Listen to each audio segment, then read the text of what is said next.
बोलिए आनंद कंद भगवान की। आज जेवना बोली। अच्छा, सही बात है। आज तो भूखे हो गए ना तुम।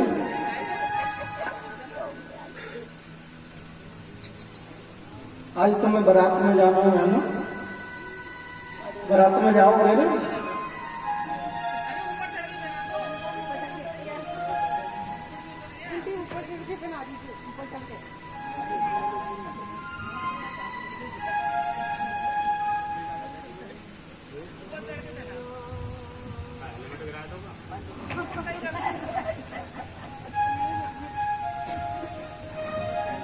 आज बारात में जाओगे ना, इसलिए भूखे होंगे आप।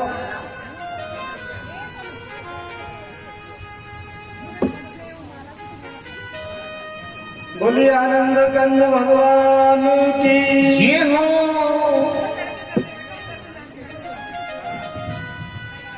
भगवान जिस दिन से मथुरा के लिए गए हैं, उसी दिन से गोपियों ने माखन बेचना बंद कर दिया। माखन बेचना बंद कर दिया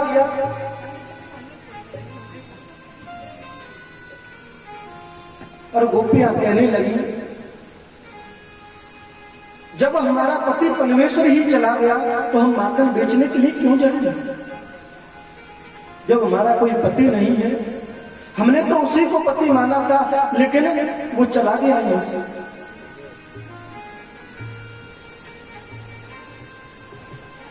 वो चला गया। अरे मैया, अरे मैया,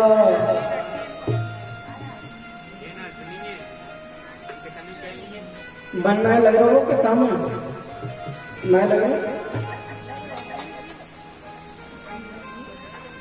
पति परमेश्वर छोड़ करके चले गए।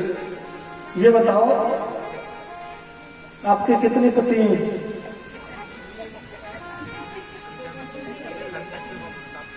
कितने पति हैं आपके? एक, दो पति हैं सबके। दो पति हैं सबके। एक शरीर का पति और दूसरा परमात्मा, परम पिता, परमात्मा पति। दो पति होते हैं ना। तो जिस दिन से भगवान श्री कृष्ण चले गए हैं, उसी दिन से गोपियों ने मथुरा में जाकर के माखन बेचना बंद कर दिया। जब माखन बेचना बंद कर दिया तो गोपियां कहने लगी, हमारा पति नहीं है, हमें माखन बेचने का अधिकार है ही नहीं। इतनी देर में महात्मा अक्रूर जी को यमुना में स्नान करते वक्त शेष नाम पर भगवान श्री कृष्ण का दर्शन हुआ। महात्मा अक्रूर कहने लगे, अपने मन में सोचने लगे कि ये तो स्वयं भगवान है, इसका तो कंस कुछ बिगाड़ ही नहीं सकता। महात्मा अक्रूर जी ने जैसे ही दर्शन किया, इतना ही मन में भाव आया कि इसका कोई कुछ नहीं बिगाड़ सकता। भगवान श्री कृष्ण मथुरा में पहुंच गए। मथुरा की नगरी को महाराज कंस ने सजा रखा है।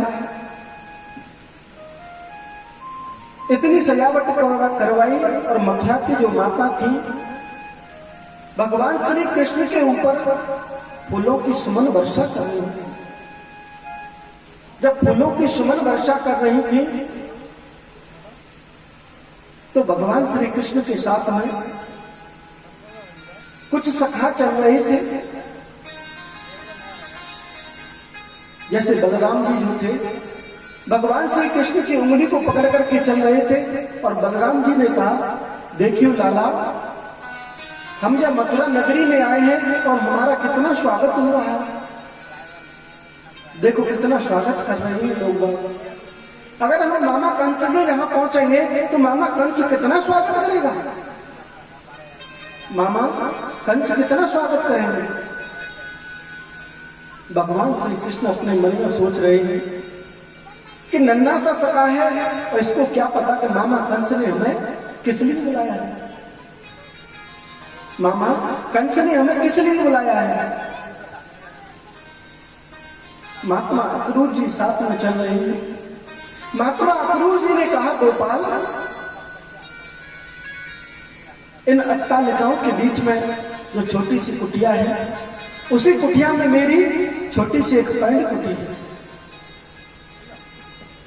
अगर आपकी इच्छा हो तो आज रात्रि भर आप हमारी कुटिया में विश्राम करिए।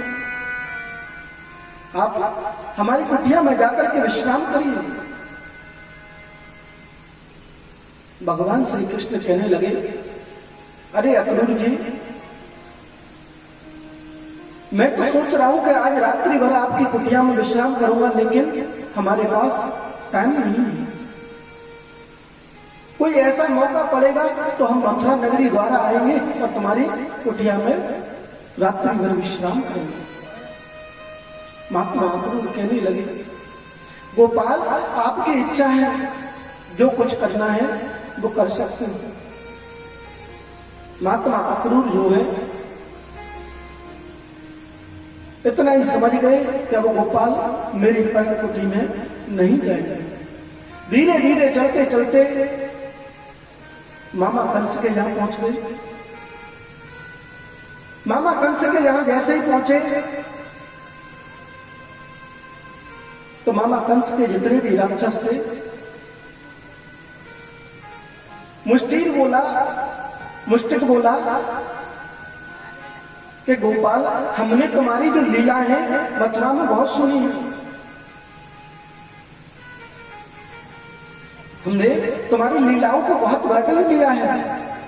हमने जितने भी राक्षस मथुरा नगरी में भेजे हैं उनको सबको तुमने मार दिया। कन्हैया बोले, अरे मामा जी, हम पर तो कछु मारवा झगड़ो आवे ही नहीं। इतनी देर में भगवान के सामने से एक विचित्र प्रकार की नारी आ रही थी। विचित्र प्रकार की नारी आ रही थी और उस नारी की जो थी, 3 जगह से कमर टेढ़ी थी और उसके हाथ में जो है चंदन का कटोरा लगा हुआ था और उसने अपना घूंघट जो है 1.5 फुट नीचा कर रखा था। भगवान श्री कृष्ण के सामने से निकल करके जा रही थी तो मेरे गोविंद बोले, ए सुंदरी जी, कहां जा रही हो? जब काले से कोई गोरा कह देता है तो उसको बहुत बात अच्छी लगती है। ऐसे ही मेरे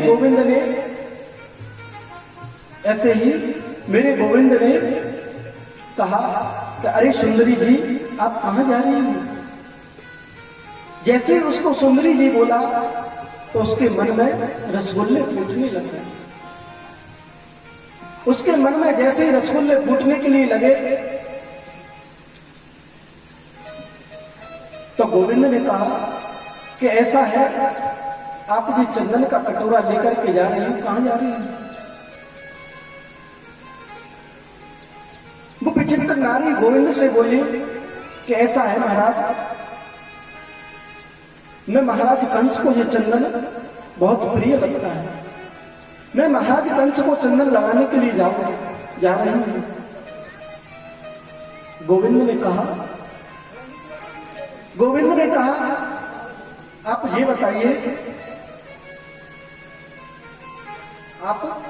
बताइए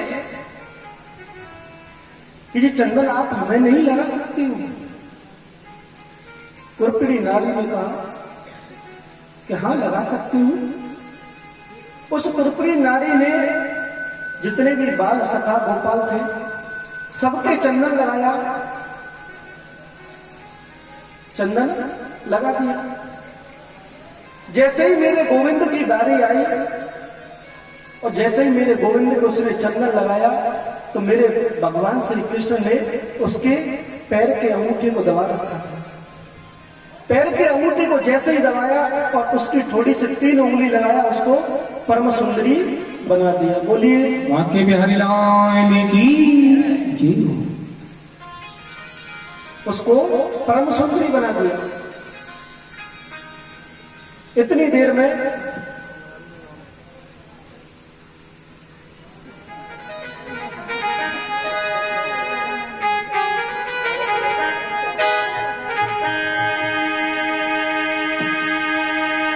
अरे तो भी जा बन गए भाई मेरे आज